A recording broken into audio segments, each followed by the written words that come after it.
Hello there. Welcome to the live stream. I'm Father Roderick, and it is time for Lego.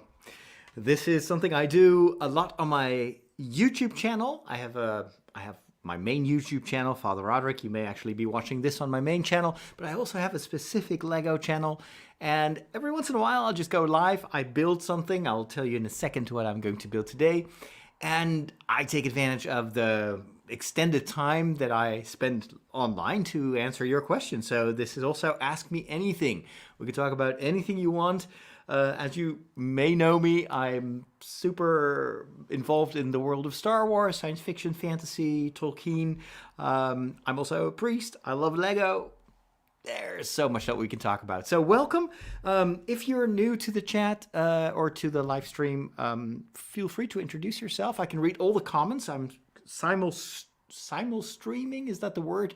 This to my regular YouTube channel, my Brick Priest. That's my Lego channel, so it's called Brick Priest. And on Facebook. And I should be able to see all your comments in the chat. That will all be funneled here. So if I sometimes react to something that you may not read in your particular comment section, then it's probably because it's posted on one of the other channels. So today I'm going to build a modification of a building that I live streamed, gosh, maybe 2 years ago. There's this big Disney castle from Lego. It's a wonderful set, but I have an alternative build which uses all the brick from that build to turn it into a costume shop, like a Disney costume shop. It's absolutely fantastic. I've been wanting to build this for a long time. And I already did some preparation, so I, of course, had to disassemble the entire castle, which is huge. So behind me, I've got all these IKEA containers with more or less sorted bricks, at least color sorted, but it will still be quite a hassle to kind of figure out which brick goes where. But that's part of the fun. And as I said, while I'm looking for that one tiny brick that I can't find, we can always talk about other stuff. Now, I thought I had the PDF here in front of me. I tried to look it up before I went live, but of course I found the wrong one. So I need to figure out where I left that. It should be somewhere on... I think I have it internally, but I'm not entirely certain anymore. That's the kind of the downside of the Apple operating system, is that the file system is a little bit it's a bit funky. You can't really search for stuff. Like, I don't know what I saved it under and where exactly it is. Maybe if I type in mock. No, it can't find it. Downloads then only says Facebook. I don't think that's it. Okay. Maybe it's in my email. There must be a link to this in my email. So let me just type in what is it, costume shop? Let's see if I can find it like this.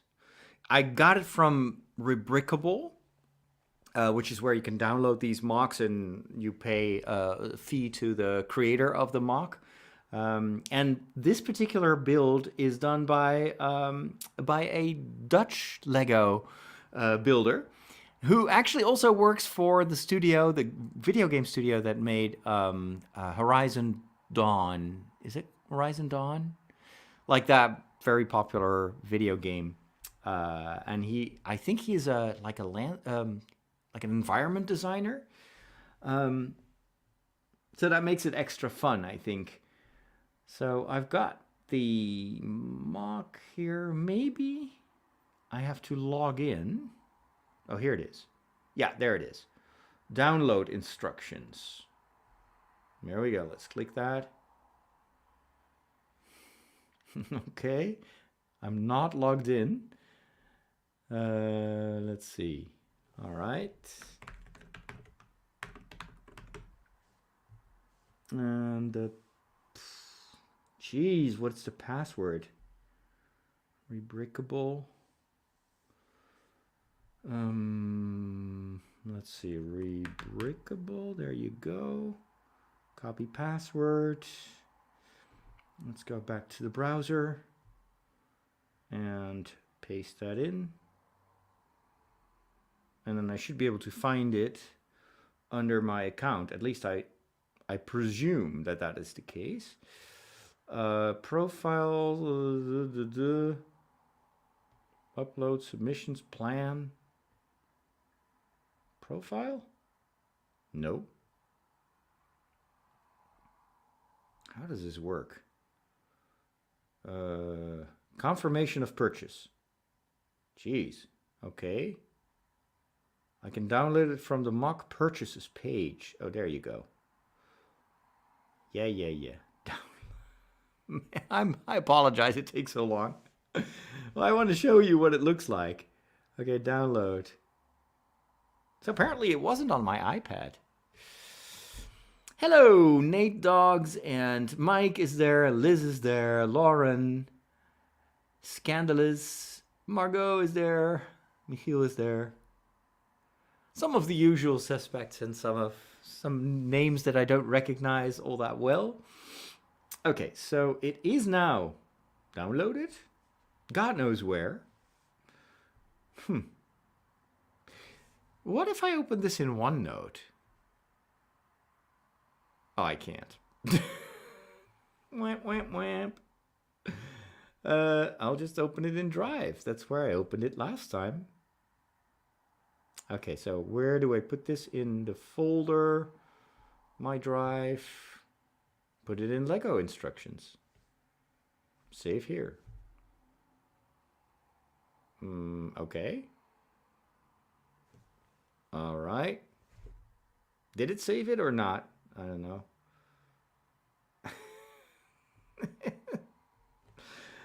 Okay. Let's open the Drive. Let's see if it's there. Oh my gosh. Stop bugging me. No, it's not yet there. Ugh. This is stupid. Oh, I have to press upload. So now it's going to upload it from the interwebs to the interwebs. Hey, Tanya. And good morning, Lauren. Oh, yeah, in some parts of the world, it's still morning. I always forget about that. It is, like 5:30 over here in the Netherlands? What time is it? 5:22. Okay. It should be here now. So let's go to the Drive. Refresh it, and there we have it. Wow. Okay, now download it from the Drive. Keeps me busy. In the meantime, let me get the first step. So I've got everything sorted on this table. I've got, like, my desk is here, and then on this side, just out of your view, I've got a second desk, and that's where I have put all the bricks for at least the first, what would it be, like 20 steps, just to kind of get a head start. Oh my lord, this takes so much time. What's going on? I don't know if it's my internet or something is slow here. There you go. All right, now I can finally show you what it's going to look like. So here is the image. Let's see if I can get that closer to the... no. Oh, it's not. It's like too bright. Hold on.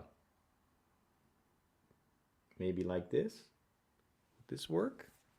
Oh, yeah, there you go. Right, finally. So this is what it looks like, or once it's built. And it's a completely modular house. So this is in kind of similar to the sets that Lego sells. I thought I had a few in this room, but in the other room, I've got a few more of those sets that I want to build over the next couple of months. So it's modular, which means every floor, like the first floor, second floor, and the attic, you can take off the roof and look inside, and there are also scenes on the inside of the building. It's kind of like a dollhouse in a certain way. I really like that concept. Lego has a ton of different houses every year. They will come up with a new house or building. Sometimes it's like a gas station or a police station. So I've got a number of those, and but this one, of course, is not an official build, but it is still based on an original set. In this case, the Disney Castle. If you want to see my other Lego videos, by the way, make sure to go to the YouTube link. It's right there on your screen.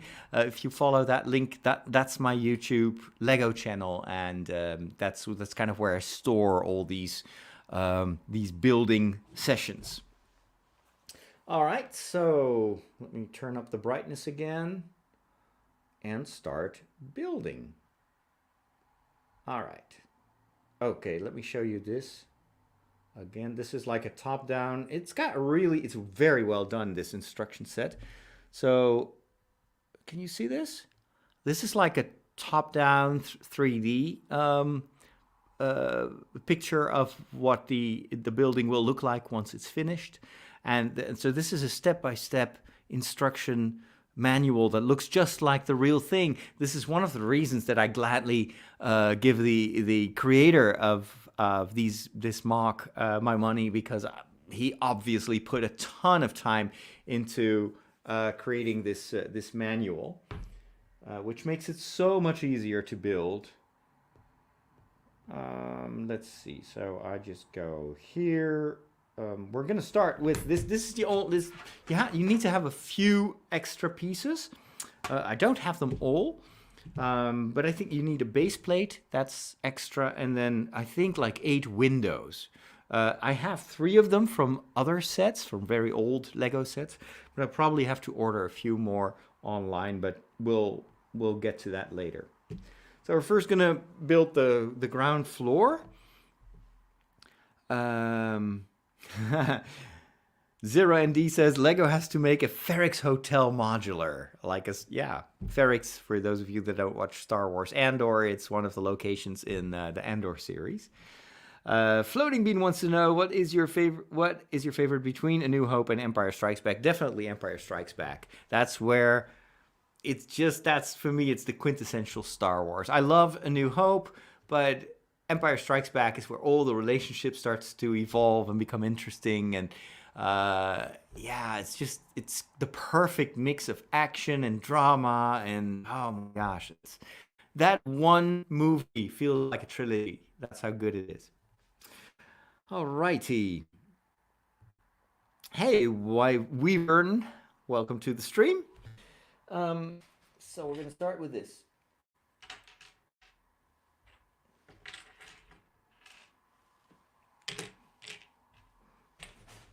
There will be some ASMR type sound during my builds, because of course you'll hear the bricks, and when I'm building the set I won't always be able to talk.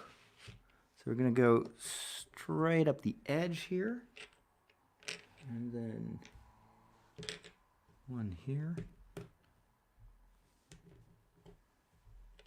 It even has the holes on the side where you can put a pin to link this to any other modular building that you might have. Here we go. We do this and this. Okay, that was step 1.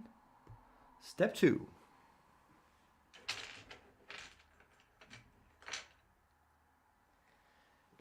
I've been doing a lot of Lego on my Lego YouTube channel. I used to do it on my main channel. This is probably where you were watching this. And people really enjoyed it. But then I noticed that not everybody who follows me there was interested in the Star Wars stuff. Or in the Lego stuff. That's why I did the second channel. But of course, that still doesn't prevent me from also streaming to my general YouTube channel. I'll just archive it on the other channel. Otherwise, it gets buried very quickly between all the Star Wars stuff and the anime stuff. All right. So far, it's very symmetrical.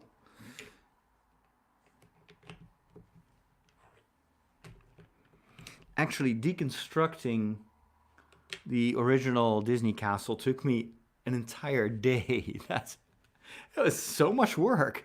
It's a very intricate build, and some of these bricks are so hard to break up again. So this is what we have currently.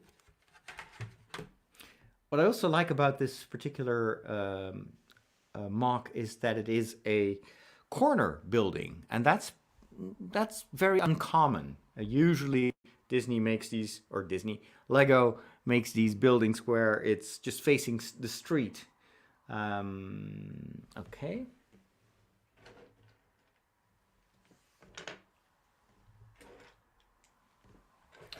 There we go. So we have one more. Where does it go? Put it there. We've got some orange stuff. And then one red. Oh, wait. Let's do that one first.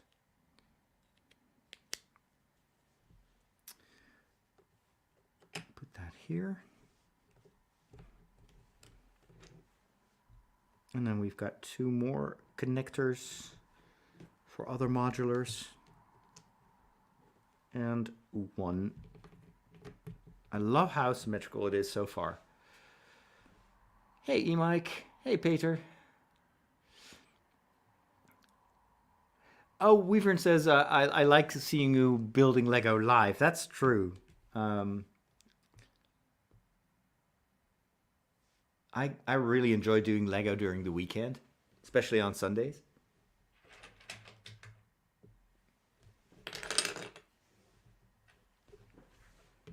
Okay.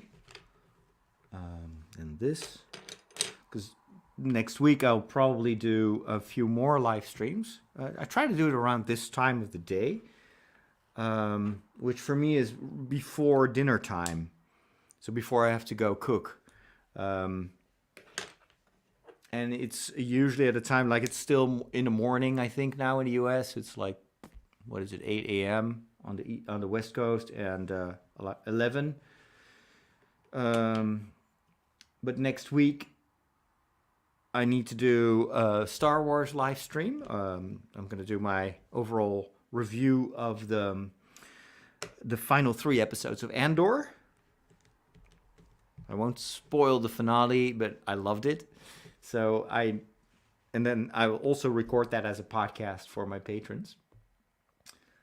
Then we get this. And it is really very important that I get back to doing my my anime streams. Because of Star Wars, I've been a bit fallen behind on my anime reviews, but I do want to pick that up again. So I'll probably also start doing live shows about anime.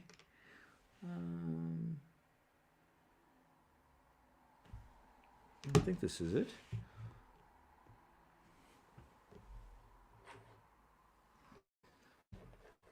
But Lego is a bit more relaxed because I can build and we can just chat. And by the way, for those of you that are just starting to watch, this is also Ask Me Anything. So if you have any questions, you want to hear my opinion about stuff, this is your moment. Ask me anything.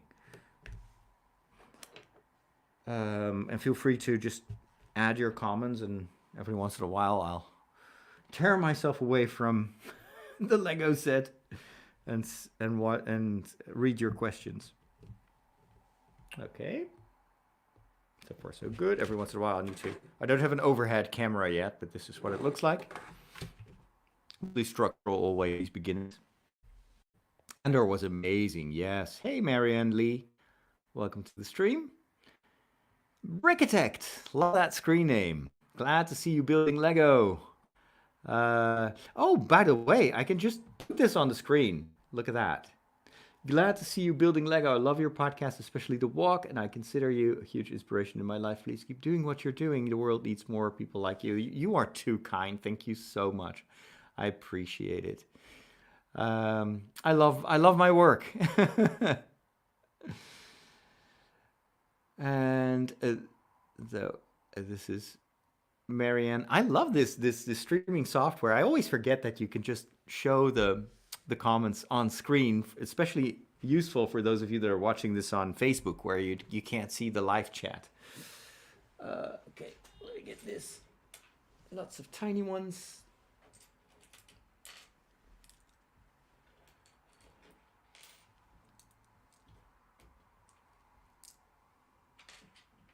All right. And we're going to do the pavement stuff. But yeah, Andor, oh my gosh. What I loved about it is that they brought everything together. Okay,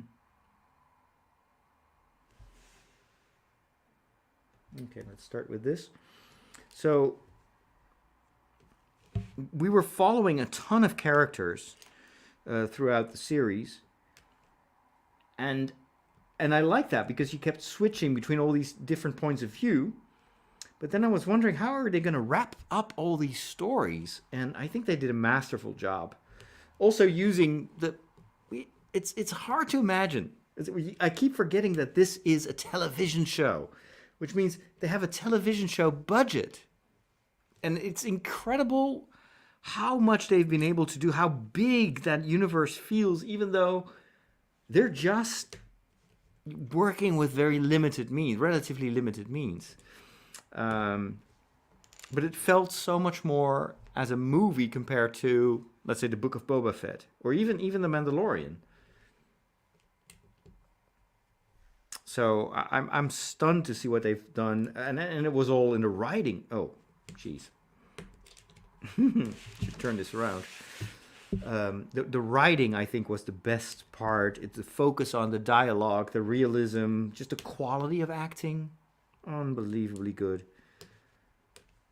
And I hope this is a new direction for Lucasfilm. I love the Mandalorian stuff and kind of the classic Star Wars, where it's more like a fairy tale, but this more gritty, realistic Star Wars for adults, definitely something that I feel like they need to keep doing.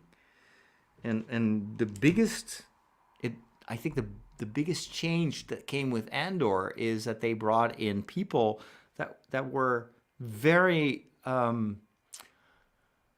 like Tony Gilroy. He did Russian Doll, and I mean, he's a veteran when it comes to writing and directing.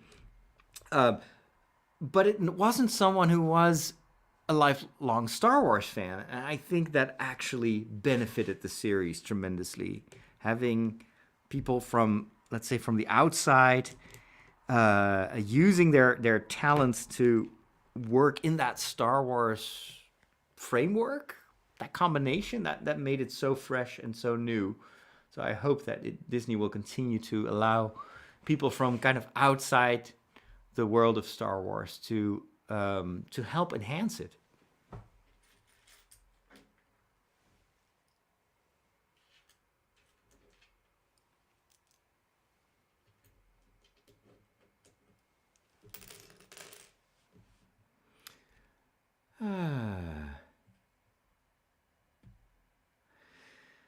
No Dog says, I have to head out. It was nice to stop by for a while to watch you live streaming. Thank you so much for stopping by. I appreciate it. And Peter wants to know, can I ask everything? Anything? Sure, you can ask anything. I'm not sure if I can answer everything, but hey, that's the idea of an AMA, like Ask Me Anything. It's like general chat. Let's see. Andor didn't feel like a space opera like Star Wars in the past. Andor felt like a dirty Star Wars series, grounded and absolutely exciting. Yeah, I agree. It does, I think, connect with classic Star Wars in the sense that it, like the original New Hope, we kind of tend to take that for granted, but at the time that was so new. that so novel that you would have a universe where everything is kind of dirty and malfunctioning. Think of the droids, like even C-3PO has like a different colored leg because he's basically been patched up with the silver leg of another protocol droid. And everything is a bit dented and dirty, and that made it feel as if it was a real universe. Because in our world, things are also kind of used, and especially in a situation of oppression and war, it made it feel very realistic at the time. And and then we got the prequels where everything looked new and shiny, and that was also a deliberate decision by George Lucas, because he says this is a different time in the history of the Star Wars galaxy, where it's a time of prosperity, and I like that idea. But then afterwards in the sequels, they did go back a bit to that gritty feeling. But we also had a ton of animated television series, and of course in animation you can't really get that realism. It's a bit of a caricature of reality, which is fine for an animated show, but you kind of forget how gritty Star Wars used to be. And now with Andor, they bring that back. But it's not just the realism in the way they built the sets, I think, but also the way the characters are written. The dialogue is kind of gritty and not polished, and people stutter and they rephrase. There's just this kind of very natural vibe to every conversation in Andor.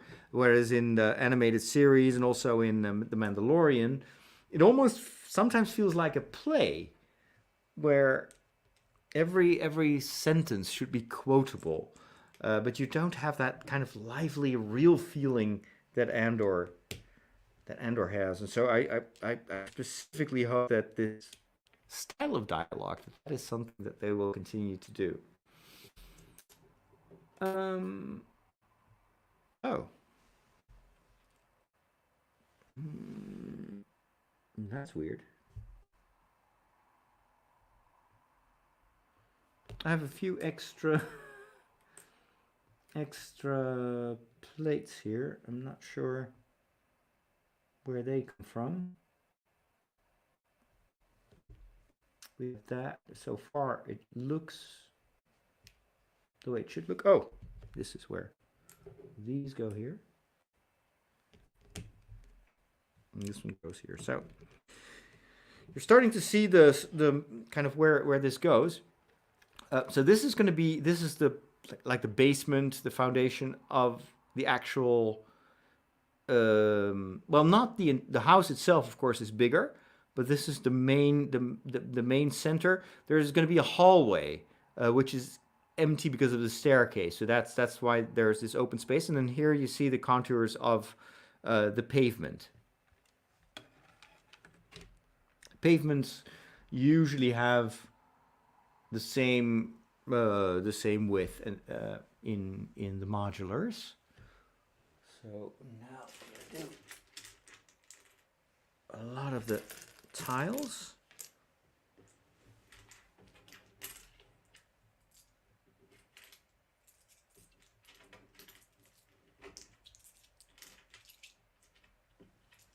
I love this sound. There's something about this sound that reminds me of when I was a child. Okay, right.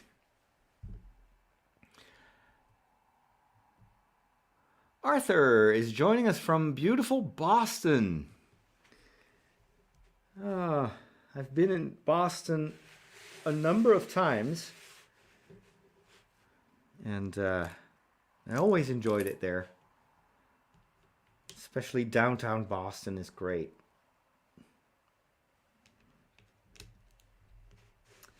Okay. I wonder is it already winter in Boston or is it still warm? Last time I was in Boston, it was, I think it was in January. It was so cold. Oh my gosh. There was no snow, but there was this wind, and it's of course close to the sea. There's like a harbor.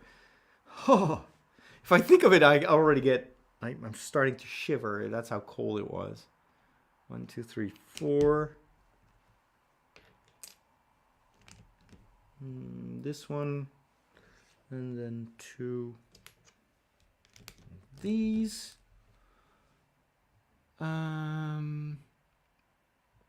Tommy wants to know, may I ask what were your thoughts about when Disney announced that Bob Iger was back? Yeah, for those of you that missed the news, Bob Iger used to lead Disney for about 15 years.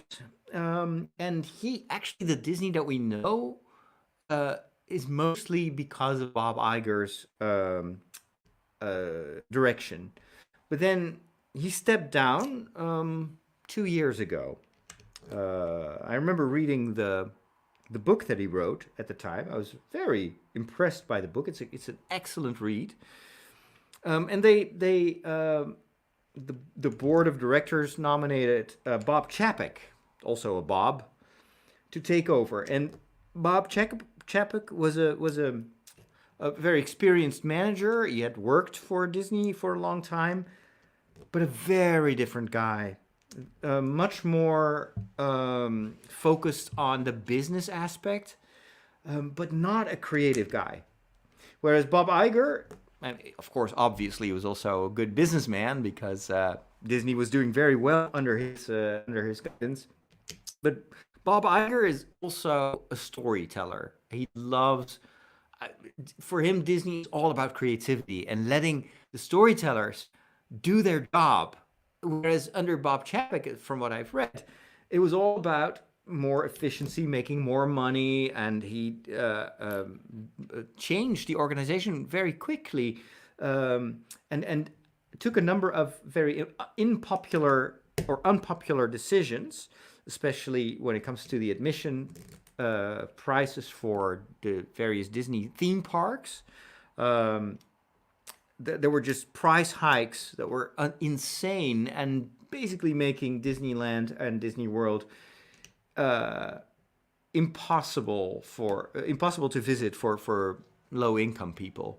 It has always been expensive, but the price hikes were just huge, and of course that got a lot of backlash. See, in the press, but then also when Bob Iger, the last thing he did was Disney Plus, and everybody was getting into streaming, and so Bob Iger had been kind of preparing this platform, but he also knew that they would have tremendous competition from the big parties that were already doing this, like of course Netflix, the biggest one, and then Prime. And of course, HBO, Paramount, they were all preparing their plans. But so Bob Iger really pushed the development of Disney Plus, and also had a vision, what he wanted and how he wanted to launch that. And so they deliberately had a low entrance, so to get the maximum number of people. And then it was all about quality under Bob Chapek. That kind of changed, and maybe because he wasn't that hands-on compared to Iger and not very much interested in the creative side of things, it felt as if Disney Plus was getting more and more just a place to dump stuff. And look at what Marvel did over the past 2 years under Chapek. It's just like 5 movies per year or something like that. Tons of television series. It was impossible to keep up. And I think the quality started to suffer also. And then on top, and even Star Wars felt sometimes a bit. How can I put it? I mean, I love everything Star Wars, but seriously, the Book of Boba Fett to me felt like they were loosening the quality control story wise. Like halfway through the season, all of a sudden it becomes The Mandalorian. It's just, I feel like they kind of lost their touch. And then just recently, of course, they announced a price hike for Disney Plus, which went from $4.99 to, what is it, $6.99? Or maybe even more. And again, it was like following all these other price hikes that Chapek had done. And so now, of course, after this surprise move by the board of directors, we're starting to get some more information of what else was leading to this sudden change. And turns out that Chapek was kind of cooking the books. So Disney Plus started off to be super profitable for Disney, and under Chapek, it became $1 billion loss for Disney. And in order to kind of hide that from the investors, Chapek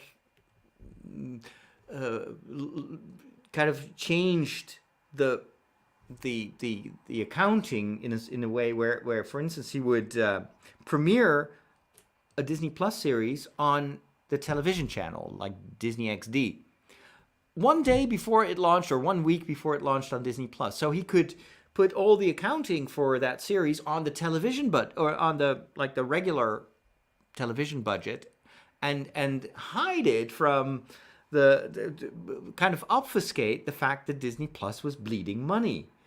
And personally, I think that is probably the biggest reason that this very abrupt move was done, because Chapek had already gotten an extension for a number of years, but apparently they overruled that. And I think that's usually when there is something seriously wrong. And I think this kind of like him trying to hide the what was going on with Disney Plus has been one of the major reasons that they wanted to bring back Bob Iger. And I think that Bob Iger, he immediately started to implement changes, and I think there's much more to come. Bob Iger had been contracted by the board, even when Chapek took over, to still be an advisor. And so he's been, and apparently Chapek was not happy with that, because he felt that it was a bit like he was on a leash. It turns out that was actually, they probably already felt that he needed someone next to him to help him make the right decisions, and apparently it wasn't enough. So I think there's much more that will come to light in the weeks or months to come. And I think this was the only option that they had.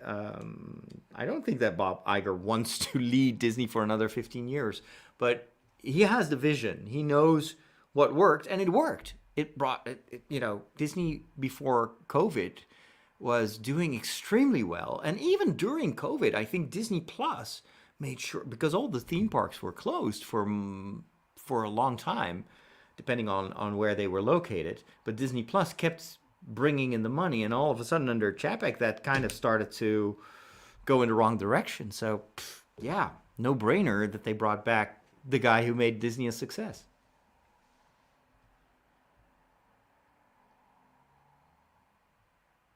Hope that answers your question. So I'm happy. I'm also happy because of Star Wars, because I think that one of the issues that I have with the current direction of Star Wars is that it is too much Disney Plus focused.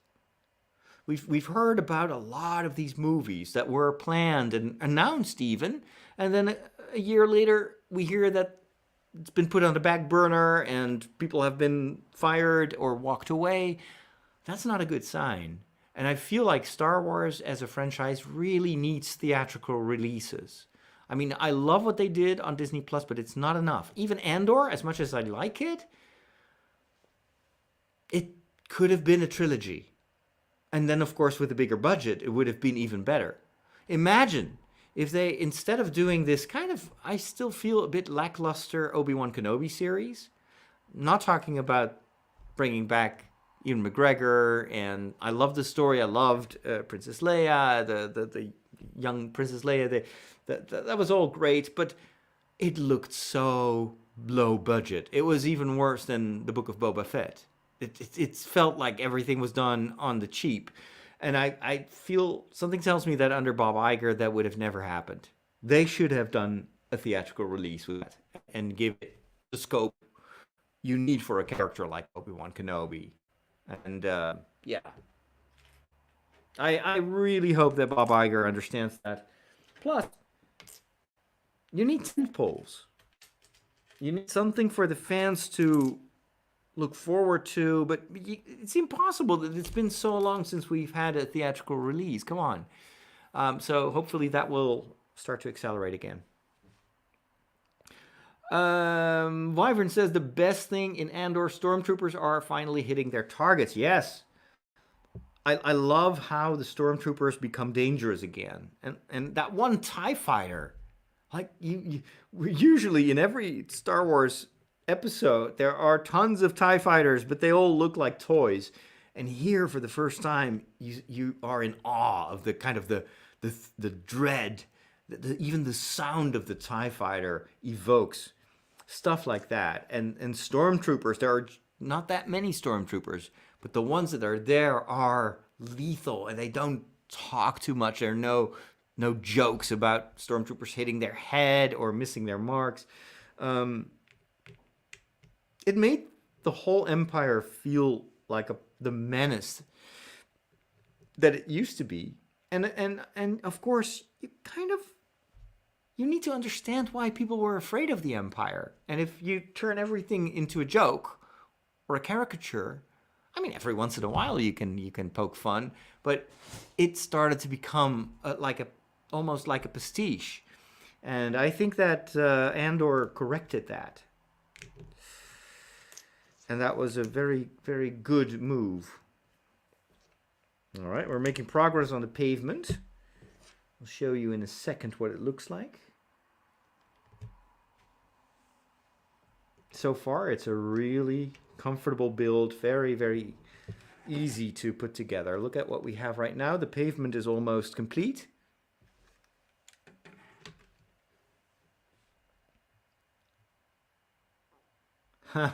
Peter says, if this is an Ask Me Anything, I'll just ask for 5,000 euros.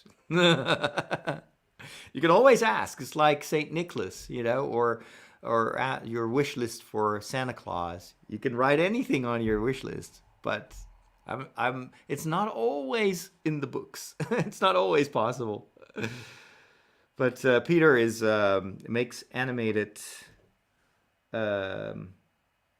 I've got this one brick. I wonder where it goes. Probably nowhere. Okay. Yeah, so Peter wants a faster PC for his animations. According to Michiel, Lego made a couple of ASMR sound files with the sounds of searching for bricks. Really? That is too funny.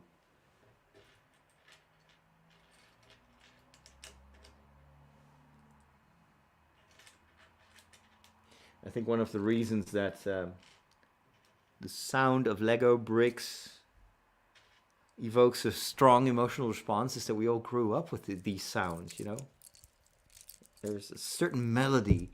And then, of course, if you played the Lego video games, you hear those clickety bricks all the time. It's hypnotic. I love it. All right, I'm going to double check if I have everything. I need 4 of those. Probably start to get in trouble. One of these.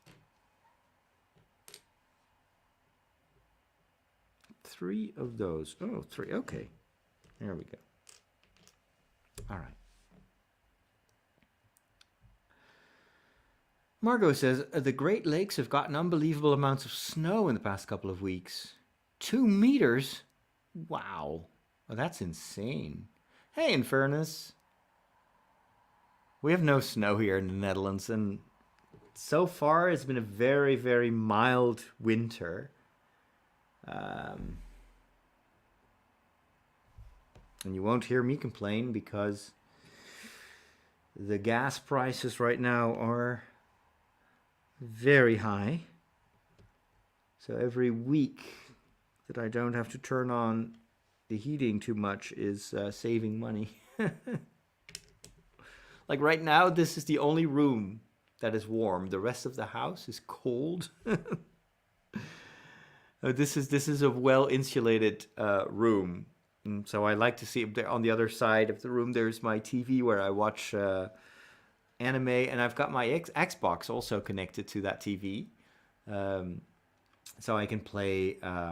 Like I've been playing that Disney game the other day. What is it?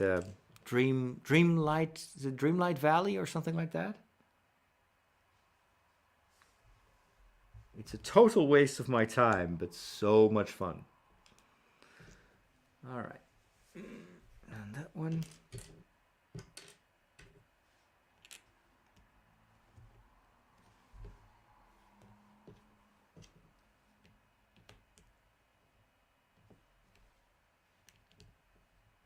Okay.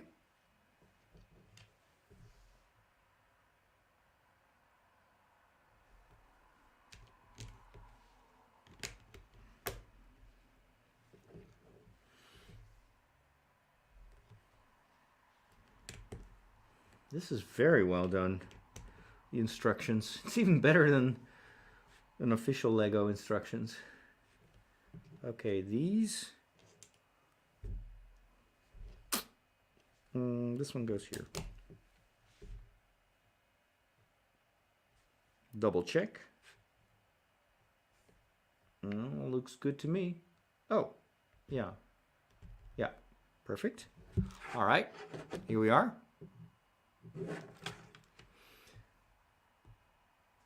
Next. The blue stuff, yeah.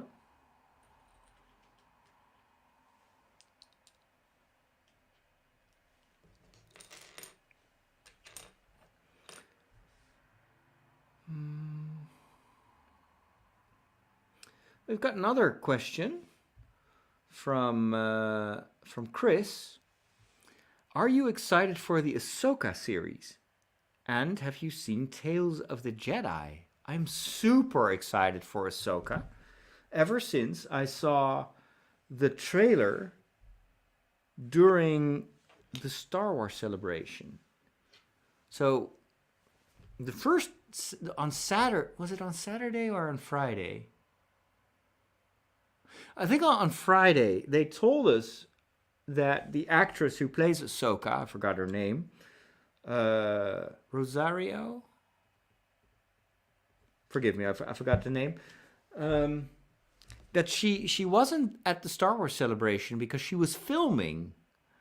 She was in the process of filming. They had just started filming that week. And then everybody was a bit disappointed. We did get to see the actress who plays... what's her name? The girl is from Mandalore. Sabine. The actress who plays Sabine was there. She didn't have filming duties, but then the next day, to her great surprise, Rosario something, she did show up, and this completely blew everybody away. They had only been filming for 1 week, and they showed us a trailer for Ahsoka based on the material that they filmed in that first week. And the trailer was insanely good. It was, I think there is an official teaser trailer out there, right? And it's probably the same one we saw, but it was a shock, oh. And yeah, it got everybody super hyped for Ahsoka. I've seen the Tales of the Jedi as well. I really loved the Ahsoka Tales, and I kind of liked what they did with Dooku and Qui-Gon, but it didn't pull me in as much. I felt that those were a bit too short. So So a lot of people loved that the best. I was a bit more, but it's just maybe because the whole character of Count Dooku never appealed to me that much. Um, I liked what they did, but I still would have loved something a bit more substantial. So a bit longer stories maybe. Okay, I'm gonna put this. Okay, this is a bit finicky. Let's see. Oh, one here.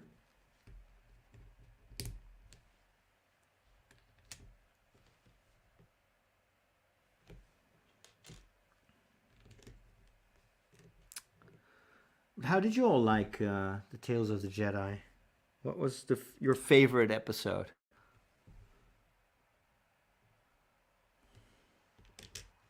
Okay, let's do this. And then 2 of these.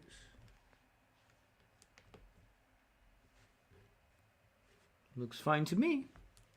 All right, so we're gonna have a small coffee corner here. That's probably why this is blue. It's gonna be a bench or something like that.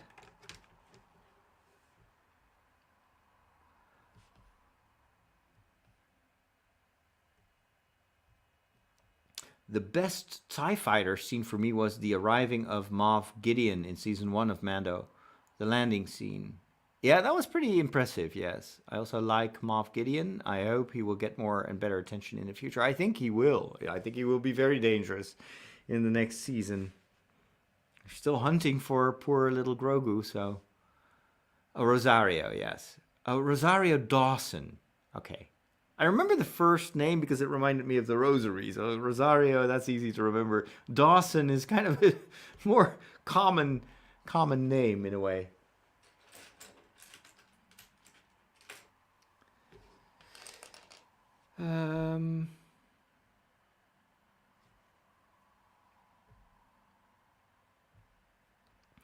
Let's see. Selena wants to know how long I have been a priest.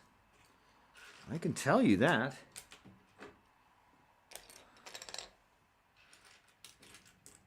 I was ordained in the year 1996. So, I've been a priest for 26 years now.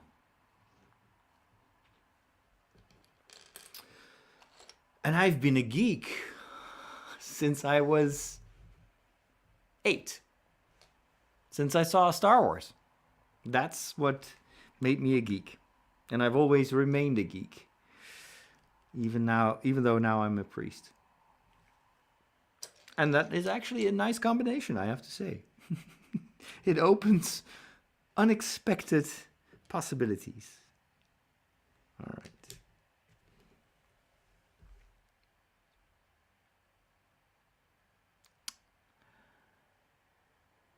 Let's see.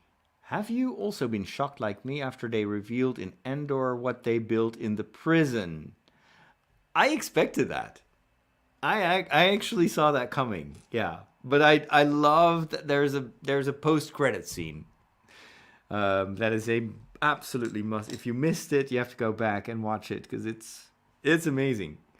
But yeah, I actually when I saw the prison story, I was like, I bet you it's this.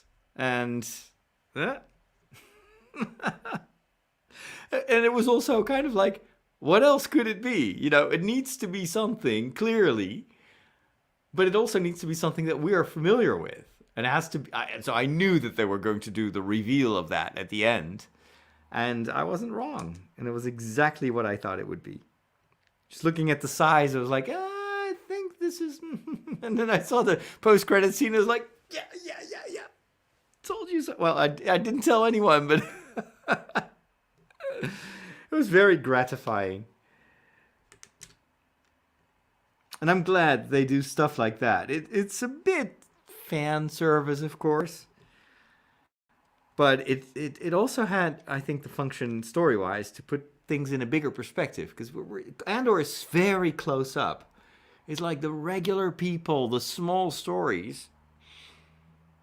But then every once in a while they step back and show you, well, this is what's going on in the meantime. And it's like, yeah. And of course, also links it very nicely to Rogue One. So yeah, I was super, super happy with that.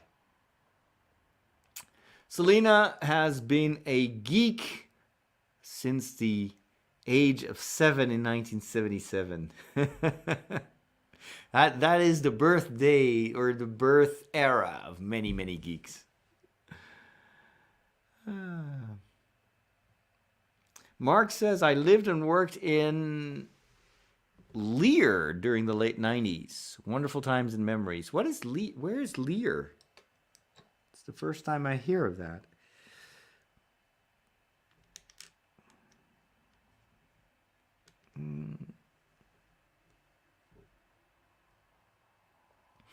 And Selena is a mom since 1996. So when I was ordained a priest, you became a mom.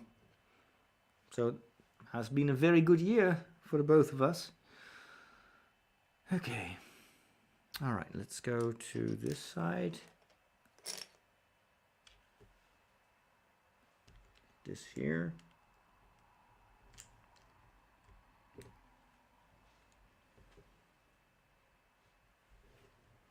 I think this base plate is a little bit warped. I found it in one of my closets where I have a lot of Lego. I think because these bricks are not clicking in place very well. It's usually towards the edges that things get a little bit wobbly. A little bit wobbly. Wibbly wobbly. Doctor Who is coming to Disney Plus. Can't wait.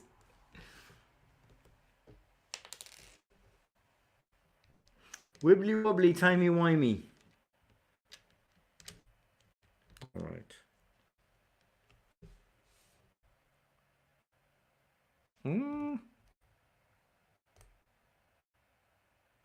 Let's double check. Looks good. Looks great. Looks fine. This all is covered. This. Yep. All right. Another step completed. Very nice. Drisuden, hello, says, I'm really interested in season 2 of Andor. I thought that it would that I would want to watch Rogue One again, but I guess I'll wait for season 2. I don't know. Some people have rewatched Rogue One already, and they say it does really enhance the experience. How is the search for a new iPhone coming? Well, I've got the finances, thanks to a couple of generous patrons. They helped me find the budget. But now the big issue is getting the iPhone. So I inquired several times. There's like an Apple dealer. It's not an Apple store, but in the nearby town, because I live in a village, there's no place where you can buy Apple stuff. But there's an Apple dealer, and they said that it was the regular models are available, so just the iPhone 14, but the Pro models were very hard to get, even for them. This was about a month ago. So they said you can order it, but we cannot guarantee delivery, especially if you want something with more memory, which I want. So the base model with 120 gigs is 128 gigs. Apple, the iPhone Pro, iPhone 14 Pro Max, I think that's the one. So it's the biggest Pro phone. That's the one I want. The 128 gigabytes was, I think they told me that it would be available like in the beginning of November, if all went well. they couldn't guarantee it. And then the other models, it was all up in the air. So I felt uncomfortable ordering it in the store because I was like, yeah, how long am I going to wait? I don't want to do like a deposit if I'm not even sure that I will get the phone. Plus, I always wanted to kind of see it first. So I kind of I didn't order it. And now, of course, the situation has gotten worse. Apple has warned people that the availability is extremely limited because of the COVID situation in China. In one of the biggest iPhone factories, apparently protests have broken out. Pretty severe protests because they're basically locking up people in the factory. They have to sleep there under very primitive conditions. So that also makes me a bit uncomfortable. It's like, man, like it's horrible to hear that these people are almost imprisoned to work on a luxury product, and since COVID, they're just locking up. Yeah, it just feels wrong. I feel uncomfortable. So all that has kind of made me want to kind of wait a little bit and see what happens. I know that Apple is also moving some of the production to India and to some other countries. But even if I would order it now, it probably wouldn't be in my hands before the end of the year anyway. And this is, I'm not currently, I'm not doing work that requires me to have that phone. So I'm like, okay, let's just wait. So that's the update. Now this is where I'm missing one brick.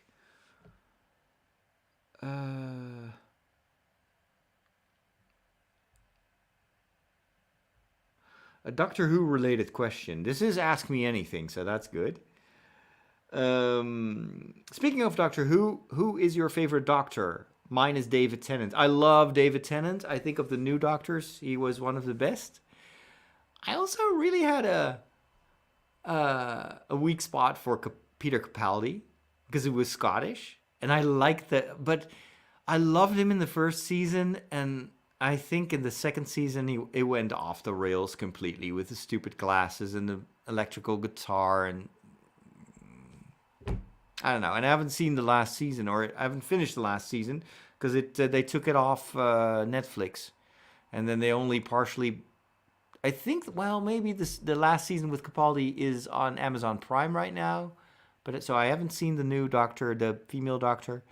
But I grew up with Tom Baker when I was a child. I watched Doctor Who, and the only Doctor Who that I knew was Tom Baker because he did, I don't know, 6 or 7 seasons. So for me, he will always be the Doctor. All the others are just noobs. All right, one more.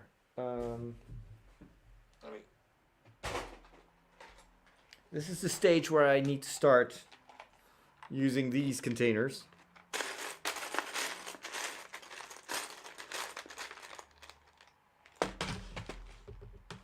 Because I did pre-sort some of these bricks, but apparently I wasn't paying attention. All right, that should be it. Next. This.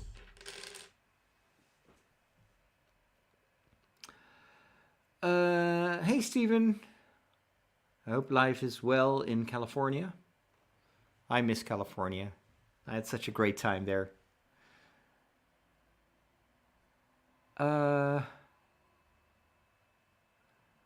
Let's see. So Peter wants to know how much time it takes to finish a set like this. I have no idea. Probably several days. It depends on how much time I'm spending building it and chatting, because of course having a conversation slows me down a little bit. But it's not about the goal, it's about the process. All right. It takes as long as it takes. What was that? Oh. Where did this one come from? Okay. I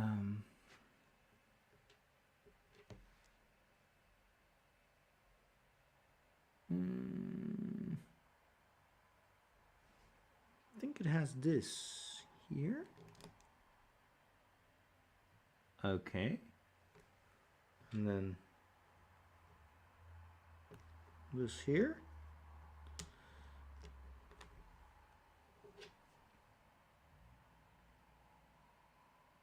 Oh, wait a minute. No. One up. There we go. Yep. And then we do the same thing here.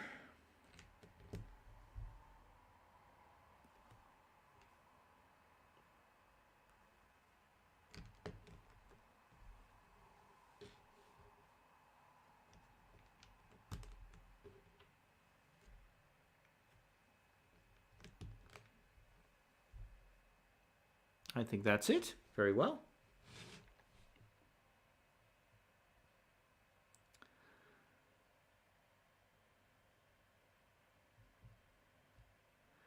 Another question by Cece.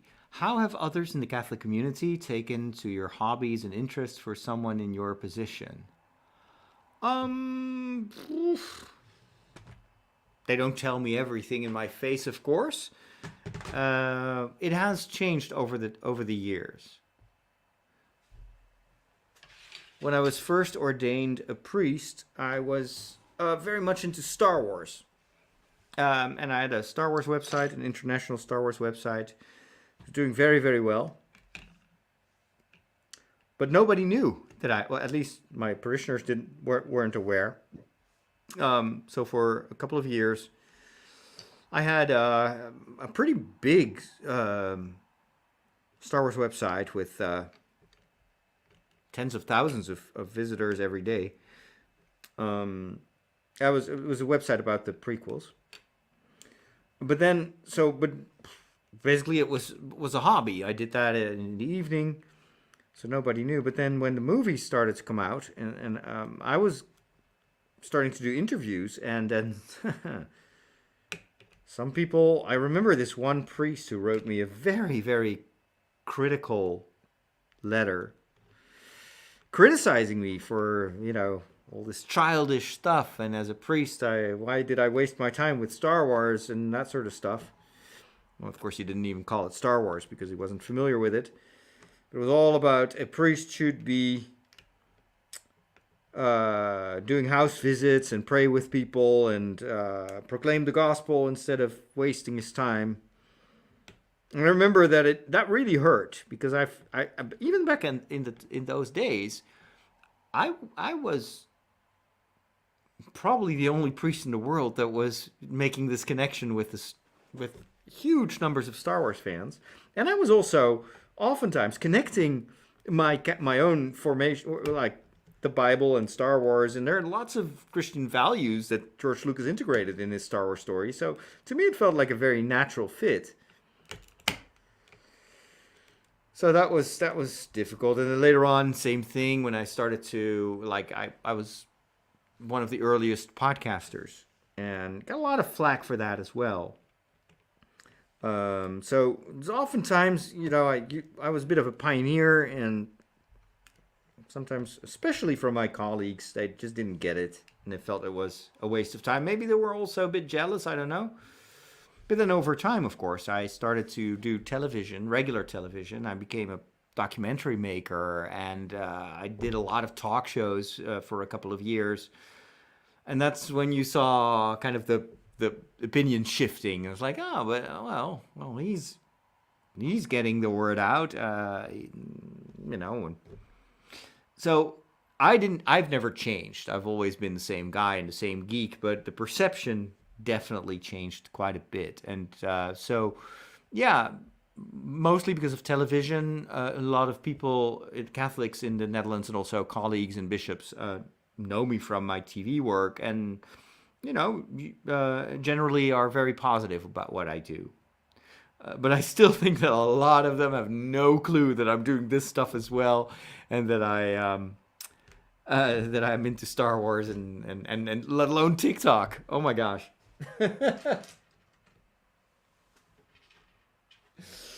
So I'm thinking I'm reaching millions of people on TikTok with anime commentary, and nobody realizes it. Well, at least not in the church. No, they have no idea that I'm doing that. And maybe if they know, they would frown because, the world of anime is frowned upon. Uh, and it's usually because, I don't know, people think it's all the same and it's for kids, and the usual criticism that I also got about Star Wars. But, for me, it's all about storytelling. And as a theologian, as a philosopher, I know stories, and I can always build bridges between these modern stories that we tell each other and the stories that we find in the Bible, and because it's all about the choices that we make and reflecting on our decisions and learning from stories. And so, yeah, to me, it feels like a very natural fit. But of course, it's because I grew up as a geek, so that's not always the case. Hope that answers your question. Thank you.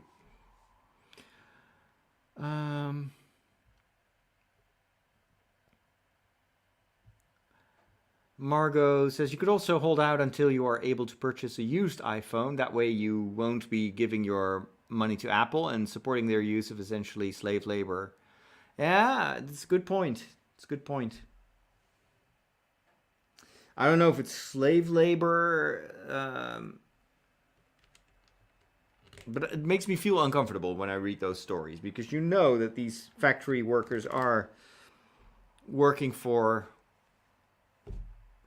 not even a minimum wages in our countries, and yet Apple sells these, like the phone that and again, what do you really need?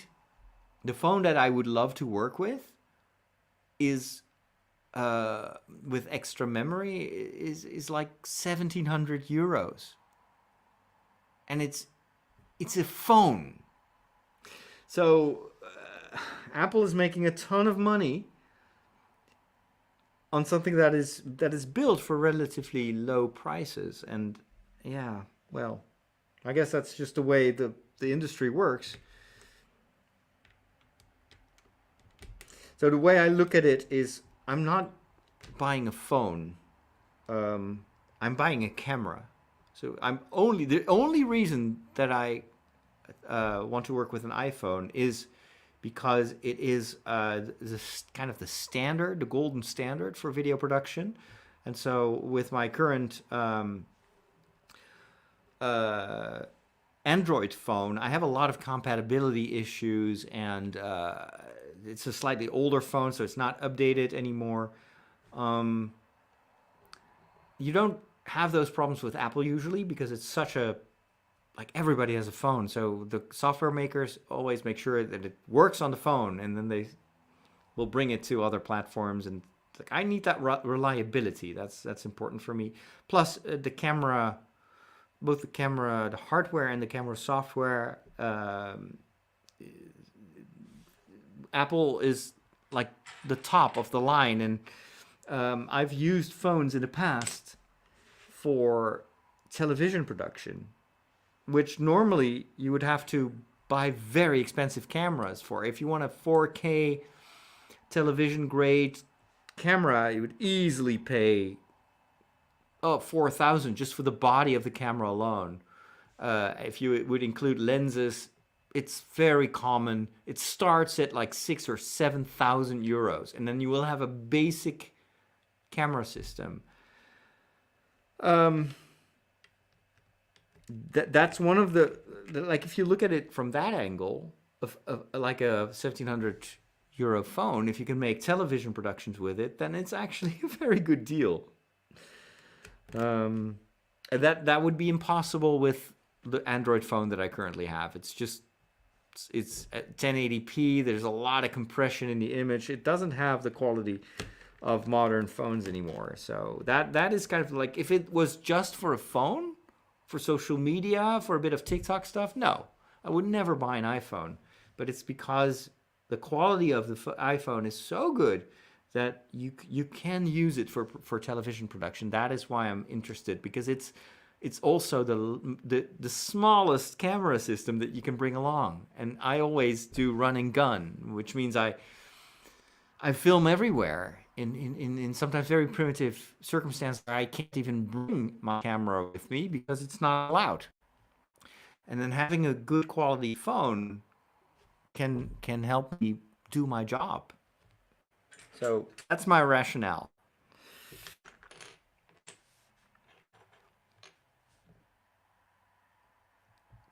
More Doctor Who favorites. Michiel says Christopher Eccleston and Peter Capaldi.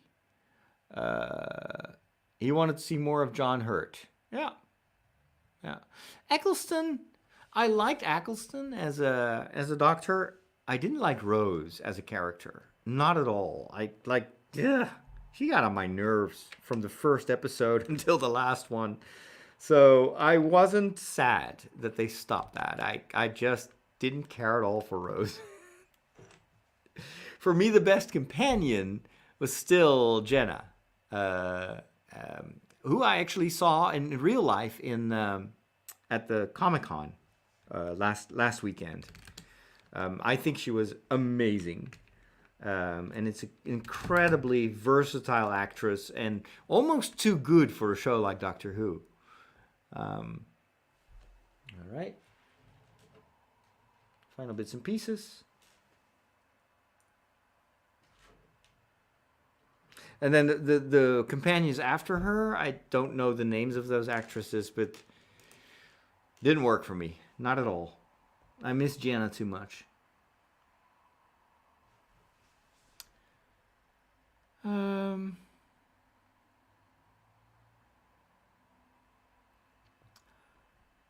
Stephen wants to know, or no, Selena wants to know, sorry.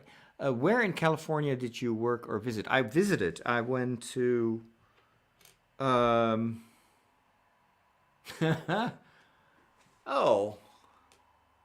That's like... Where was I? Ah. Oh, gosh. I cannot believe I cannot figure it out. I can't remember. It's like on the spot. I'm just blanking out.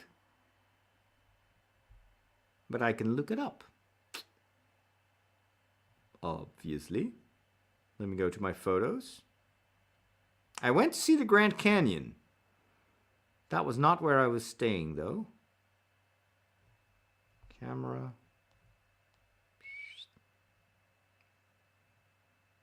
That's all. Italy. Maybe I've already... I think I already took this off my phone. Yeah, I did. So I need to go to Google Photos. Where's Google Photos? Where was I? I can't remember. People in the chat room probably remember. Margot loved Rose. Okay.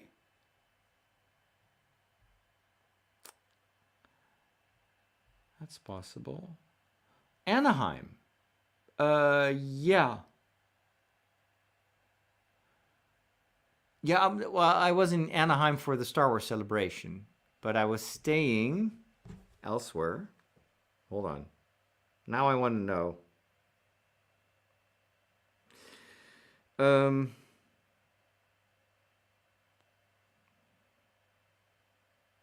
It was in April of 2022. Whoops. Here we go. Grand Canyon. Phoenix. How could I forget? Phoenix. I was in Phoenix, staying with Rob and his family. So Phoenix, Arizona. And then we went to Anaheim, California.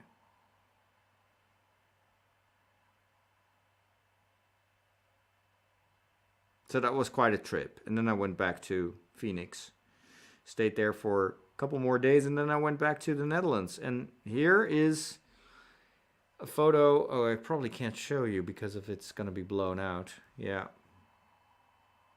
It's the downside of this camera. That's you. Excuse me. All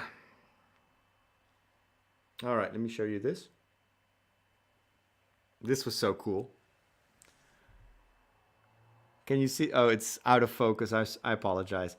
This is me drinking blue milk in the Star Wars section of Disney. It was of Disneyland. It was a ton of fun. It actually tasted fantastic. Okay. Let's see. Mr. Floozy says, I use an iPhone for photos and videos. My private Fairphone can't compete in any way. That's true. The Apple factory workers are paid nearly nothing and are not free to come and go as they please, even outside of working hours. That is pretty much the definition of slavery. I agree. And Apple is always kind of showing off how much they care for the environment and all the, modern causes in our society. But I'm thinking, you know what? If you really want to make me happy as a customer, then you'd better do something about those wages.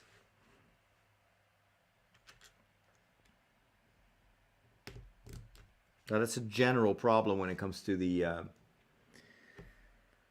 the industry, like all the gadgets and all the stuff that we buy, the clothes. Look at Black Friday and just the incredible wasteful nature of our fashion industry, and also all these clothes are often made under very slavery-like conditions. And it's true, as consumers, our choices can really impact the way these companies do business.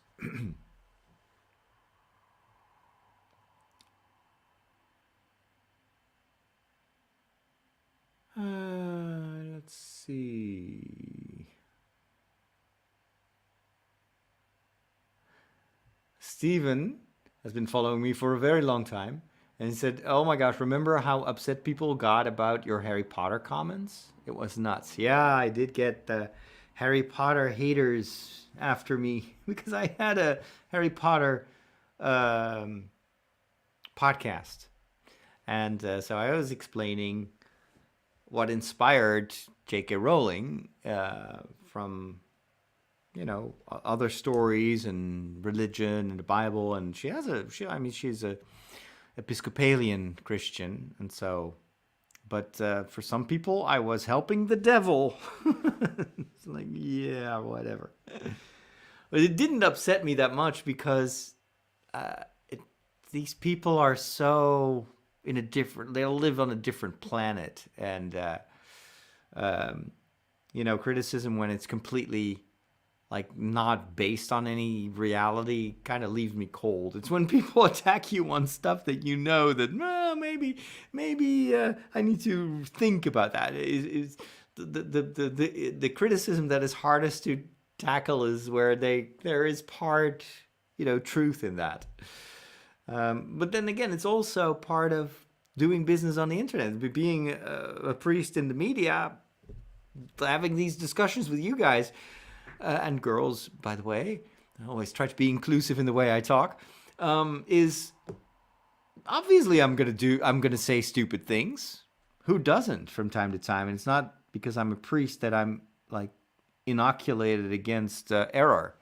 And some people will take issue with that and they will attack you, and that will continue to be part of my life. But I gladly pay that price. because I think this is important work. Let's see, where else are we?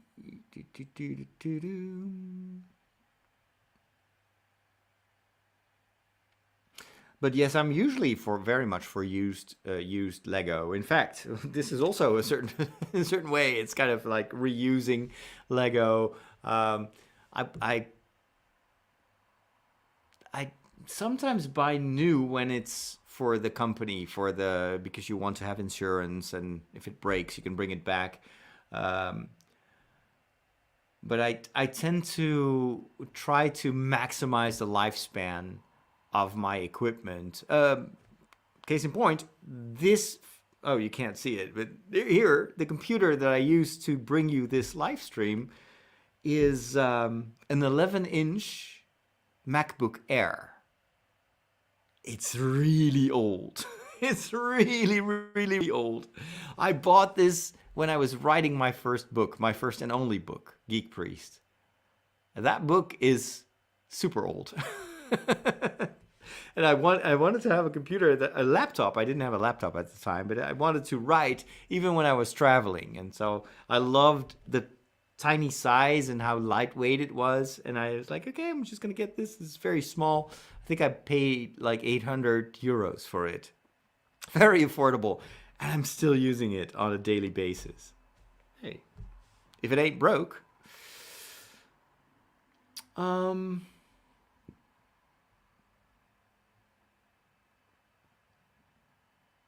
Oh, that's true, Stephen. We missed each other when you were in Europe. Any big plans for the holiday season? Mike wants to know. No, not really. Not really. I'm not traveling because I want to be available as much as possible for the parish that I'm assisting here. And of course, obviously, December is going to be a busy month. It's also our pastor is leaving the parish. So I want to be available as much as possible also to kind of ease the transition a little bit. Maybe I'll go to Rome in January. I'm not certain yet, but I'd love to. I miss Rome. But that's about it.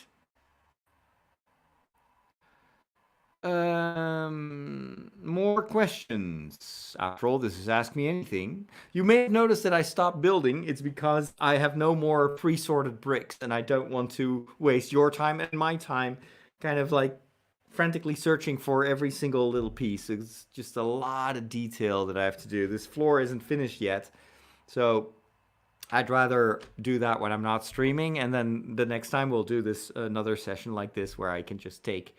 I've prepared the steps. But I do want to answer your questions before I wrap up. So, do I watch the Sherlock Holmes series? And who's your favorite Sherlock?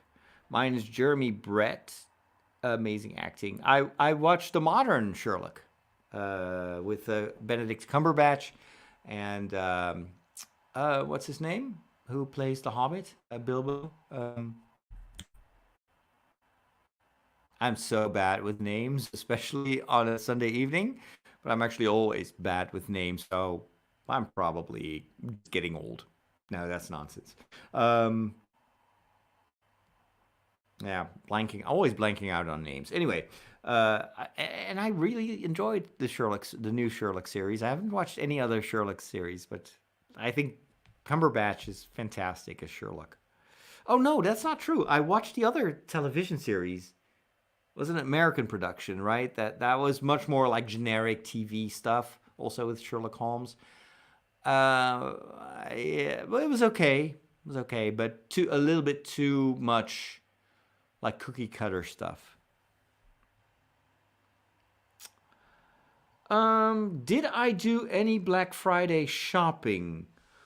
Not physical shopping. I did take advantage of one slightly discounted device that I needed. What device? It's actually a microphone arm. You can see that this one is on the table, which also makes it very susceptible to table noises. And it's not very close to my face. And it's the same thing in the other studio. I have an old-fashioned, like a big microphone arm, but the microphone itself is also very chunky. So the arm is always in the way. It's a very tiny room with a small, very small desk. It's like 2/3 of this desk. So I got myself two Elgato microphone arms that are made specifically for these situations where you need to have room on your table and you don't want a microphone arm in front of the camera. So it's an Elgato. You place it on the table and it has like a horizontal scissor mechanism. It's very nifty. And those were normally they're $90 and now they were 80. So I ordered two. It's a small savings, but still, I mean, it's for Tridio. So I'm thinking, I live on donations, so I want to be extra careful with those expenses. And I got a software suite that was not specifically linked to Black Friday, but they did have like an overall sale during these weeks of Topaz Labs. So Topaz, Topaz Labs. And that's software that is both for photos and for video. For photos, you can upscale photos, but it uses AI to, I don't know, it's like wizardry. They can, when I started digital photography, I was in Rome, and I was using a Sony Mavica, which actually had a floppy disk to record the digital photos. Now, of course, very low resolution. I think the photos were like 640 times 350. So not even HD. And apparently with that software, I can, and of course, these early digital sensors were very bad in low light. And I made a ton of photos when I was in the United States for the premiere of The Phantom Menace and for the first Star Wars celebration. And I always regretted not having taken regular photos because the quality is so low and it's so grainy, especially indoors.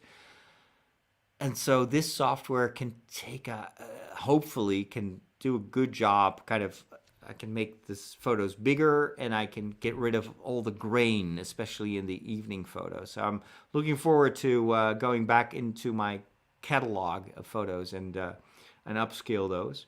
And then for video, I got the video AI suite, which also does a terrific job with low quality material. And I told you that I filmed a lot on my phone.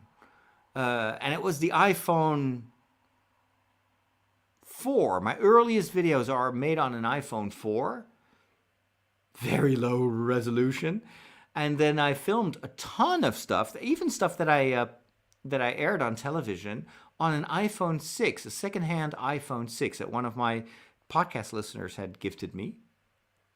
And the regular footage is pretty good that I used with the camera on the back, but I also took a lot of footage while I was walking, talking to the camera with the selfie camera, which was horrible, of so low quality.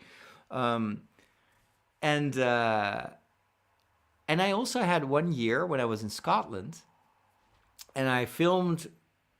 Didn't want to take my regular camera with me, so I filmed a lot on that iPhone 6, but I did it in, what was that social media app that everybody was using? It was like where you have these 15-second videos. Not WhatsApp, but I never use it. Still popular, I think. Snapchat. Was it Snapchat. So I filmed everything in Snapchat thinking that it would also save a high resolution copy to my phone. And it's only when I got back home that I discovered that no, it actually saves everything already in Snapchat compression. But it's great material. Went to beautiful places. It's amazing footage, but it is so low quality. And I did some tests with the demo version of the Topaz Lab software. and I was able to upscale it to 1080p, and it was, I mean, you can tell that it's upscaled, but it's a ton better than upscaling it just in Premiere or in DaVinci, because it uses AI to fill in the details. So, if only for that, I wanted to get that software so I can still edit that into into a documentary, because it's just great material, and I would hate to only have that very low quality version. So that's all I did.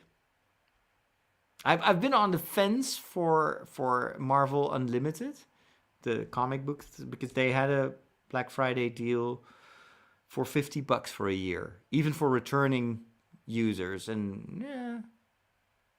But then I'm thinking, I already read 100 regular books. I don't have time. I just don't have time to read comics. I love comics, and I'd love to, but I just don't have the time anyway. It's like video games, I don't buy new video games anymore because I don't have time. And if I have time to play video games, I'd rather, play Valheim or something like simple. So anyway, long answer to a short question. Okay, let's start to wrap up because I need to dive into the kitchen. Have you ever heard about Luca Comics? I have never heard of it. Biggest in Europe. Okay. Never heard of it, sorry.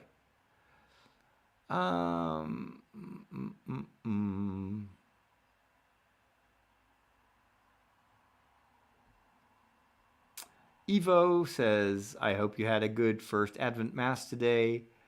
Yesterday we had camera problems. Oh boy, you fix it in time. Evo is the streaming guy from my previous parish. He does a terrific job. Yeah, that's always stressful when equipment doesn't function and you only have 15 minutes before the beginning of Mass.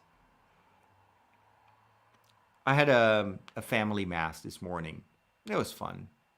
I was a bit rusty. It's been so long since I did one of those family Masses, and so usually I do a homily where I just have a conversation with the kids, which requires a lot of improvisation because they don't always give you the answers you expect them to give, or they won't say anything. You still have to get the story going. Plus, I was a bit tired, so to me, I felt like this homily is all over the place. It doesn't go anywhere. What am I doing here? But then afterwards, people said, that was great. It was cool. It was just funny, and yeah, lots of stuff to think about. It was like, okay. I thought it was terrible, but I'm glad that people didn't notice. Hey, Dave. Thank you so much for enjoying what I do. Let's see. Oh my gosh, I got a donation by Larry. Thank you so much for the super sticker. Very much appreciate it. You're too kind. I love the support. Slyrai says, I'm building the Lego Santa's Visit house today. I love that set. Is that the blue house? I missed that one. That one was on sale in the summertime, and there was only one store that had it, and so I went to that store and, oh, our apologies. Yeah, the computer is wrong. We sold the last one yesterday, and that was the last day of the sale. I was like, oh no. It's a lovely build. Oh, that's one that I really, really, really, really, well, I'm not frustrated because I've got tons of other stuff to do, but it was such a topical thing. Like the other day, that was a Black Friday sale that I deliberately didn't pick up. They had the Home Alone house, which is very expensive, and it was like 35% off, but still almost $200. That's where I draw the line. Like I'm not going to pay $200 for a Lego set. I love Lego. I think it's an amazing build. I love Home Alone and the nostalgia, but seriously, $200? No. Maybe I'll pick it up later when it's on, second hand or something like that. But yeah, again, I live on your donations, so I don't feel comfortable spending a ton of money on on non-essential things. Like even with the Lego, I justify this like, well, I got the Disney castle, but I already knew that I was going to stream the mock, so it's like, this is hopefully still going to be have some value for my followers. So yeah, the Blue House is fantastic. Margot says, "Can you enlist an adult or teen assistant to help facilitate the conversation if the kids don't want to talk?" I can handle that. I'm good with kids. I enjoy having that conversation, and also kind of puts me on the edge. Like I need to be really, really on my best to kind of like turn that thing into something that is interesting to listen to. So no, I enjoy it very much, and um, I always say it's because I remember how it was to be a kid. So, and in a certain way, some people will tell me you never grew up. And so I can relate to the kind of the imaginary world of these kids. So usually that turns out well. It's just that in my head, I'm like thinking twice as fast as during a normal homily. It's like, okay, so I got this answer. Can I how do I connect this with the theme of Advent? And then, of course, all the kids right now are not into Christmas yet or Advent. It's all about St. Nicholas, who is our Dutch version of Santa Claus. And so it's all about presents. So I wanted to bring in St. Nicholas as well and then somehow relate that to Advent. Anyway, I figured it out, but it was a lot of work in my head. But then people don't realize, of course, what's going on in my mind. Alrighty, yes, Snapchat. Periscope. Oh, remember that? Martin Freeman, that's his name. Yeah. It's such a... The name doesn't fit the character, the actor. It's like Martin Freeman. I always think of a... I don't know. Whatever. I never heard you talk about art, Larry says. Do you visit the Rijksmuseum? Yeah, I no, it's true. I don't talk much about art. It's I usually don't really visit museums. I'm not. I mean, I did enjoy art. When I was in Florence this past summer, I went to see the big museum in central Florence. The what is it? I forgot what it was called. But anyway, the big famous museum. But I kind of took only 3 hours because I was like, okay, it's an overdose. I like a bit of art, and I especially stuff like what I like the most are the like medieval miniatures. It's very specific time. I don't really like the big Botticelli stuff and the things that a lot of people like. I usually was like, I don't know, Rembrandt, sure, Van Gogh, it's okay. But I don't know. It's like music. I like certain types of music. I don't like other stuff. And some people are like, how could you possibly like that kind of music? How can you dislike this? I'm like, yeah, it's a matter of taste. But yeah, and plus a lot of my followers are not into art either. So I tend to go with the topics that most of my followers can relate to. Hopefully Lego is one of those topics.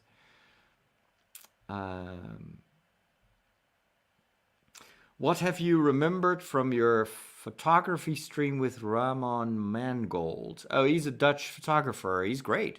And I got to know him during a trip to the Holy Land. I was filming and he was taking photos, and it's a different thing. I love taking photos, but I rarely take the time to do that because when you're filming, you better focus on one thing and do it really well.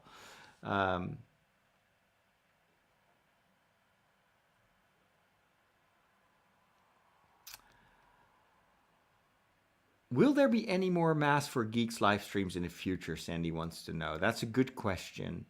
So for those of you that are new, I used to stream during the entire first 2 years of COVID. I streamed Mass every Sunday for those that were in lockdown. But then I had to move to a different parish. I'm working as an assistant priest here every weekend, so I already have my parish masses, and it became more and more difficult for me to continue to organize this. Also because I lost all my volunteers. Like Ivo, who's also in the chat, he used to help me with those streams, and I had acolytes and a sacristan and the choir and everything. Here, I had to organize everything by myself, and it started to really, really. It was exhausting. It was really exhausting, and at one point, especially because in most countries, people are able to go to their parish again. So I was like, I cannot keep this up. So I talked about it with the patrons, and they gave me permission to stop, which I did. Now, of course, maybe in the future things might change. You never know. There's always this I know how it's done, but for now, I'm really happy that I don't have to do that anymore. It was such a burden. And also opened a new possibility. It made it possible for me to just have this chat, to go live, and to spend my energy on like live interaction. Of course it's not a mass, but in the end we were only reaching a handful of people every week. And as much as I love those people, I still feel that I have to be careful where I invest my energy, because I have limited energy. So that's kind of, so I never say never, but for now it's not in the works. Have you seen any Lego advent calendars? Yes, I have, but I kind of don't care that much for the Lego calendars anymore. It's all these micro builds. It's fun when you build it, but then afterwards, what are you going to do with those elements? I'd rather build stuff, because I want to have my Lego city at some point in the future. So I'd rather invest in stuff like this. One last Andor question. Who is your favorite character? Mine is Cyril Karn. Yeah, he is great. Cyril is Karn. I love Dedra as well. Dedra is amazing. It's just insane. But it's so hard to pick my favorite. I loved Marva as well. So Cassian's foster mother, I think she was amazing. That's the same actress who played Aunt Petunia in Harry Potter movies. Insane. She's awesome. Yeah. Mon Mothma also, it's a very different part of the story, but I think the actress is amazing. There's so many great actors and actresses, but the storyline of Cyril Karn and Dedra, I thought that was pure brilliance. Kino, Andy Serkis's character. That was for me the surprise of this first season. I thought it was amazing. Slightly overacted, but it kind of fit the overall surreal nature of the whole prison, those prison episodes. But yeah, I hope he survived. He can't swim, but I hope somehow we'll see him again.